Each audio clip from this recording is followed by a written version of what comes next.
It's Mike's Orchard and Big Timber Ranch. It's in Valley Ford, Washington. And it's located about 20 minutes out of Spokane Valley. It was an old ranch house. It was about 800 square feet. And then in 2004, we tore that one down and built a new home.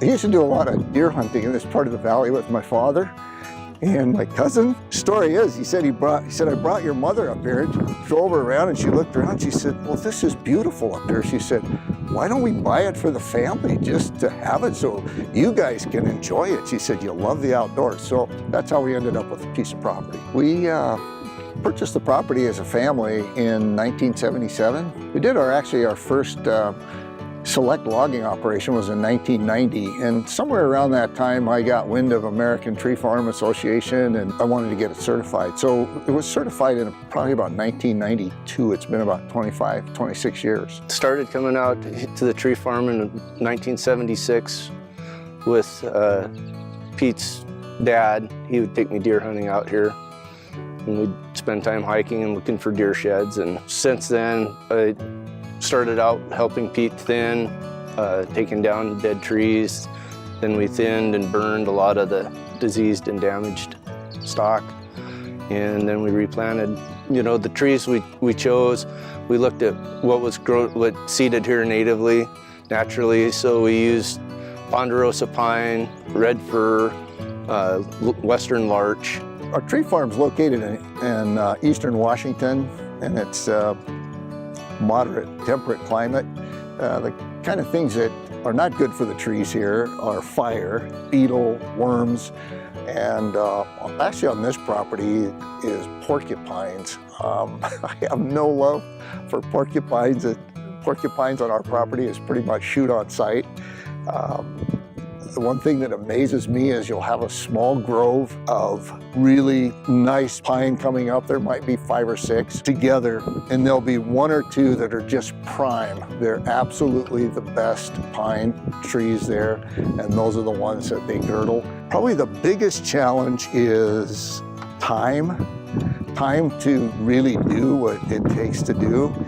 And then as I've gotten older, it's the energy and the endurance. I can still do it, but I can't work 10 or 12 hours a day. I'm done after about 5 or 6, and usually less than that. The original property was, when we purchased it, was 200 acres, and about 60 acres are in field, and the rest is timberland.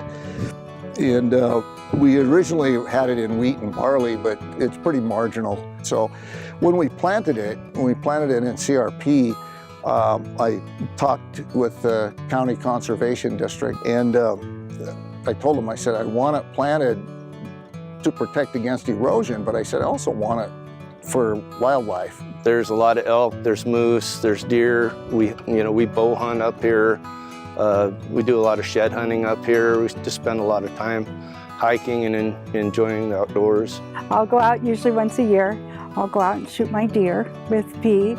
I'll rifle hunt. He bow hunts and I rifle hunt, so it works out great. It's just really nice for the two of us. We really enjoy being with each other. We have 2 intermittent streams, seasonal on the place, and they flow into Chester Creek, which is a creek that drains this part of southern Spokane County. It's relatively small, but then it goes into the Spokane River, which goes into the Columbia River. We have a pond on the place, and it's a small pond, a ½ acre at the most.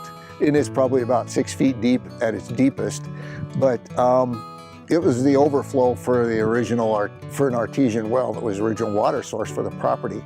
The value of the pond is it's aesthetically nice. You can go down there and enjoy the pond. The people that settled this place actually planted apple trees up here, and I've tried to plant apple trees up here, and my survival rate is probably less than 10%, and they somehow got apple trees to grow up here, and there's an apple orchard about 200 yards to the west of our house. We love it up here. Pete and I just really enjoy it. We enjoy each other, and we love the tree farm.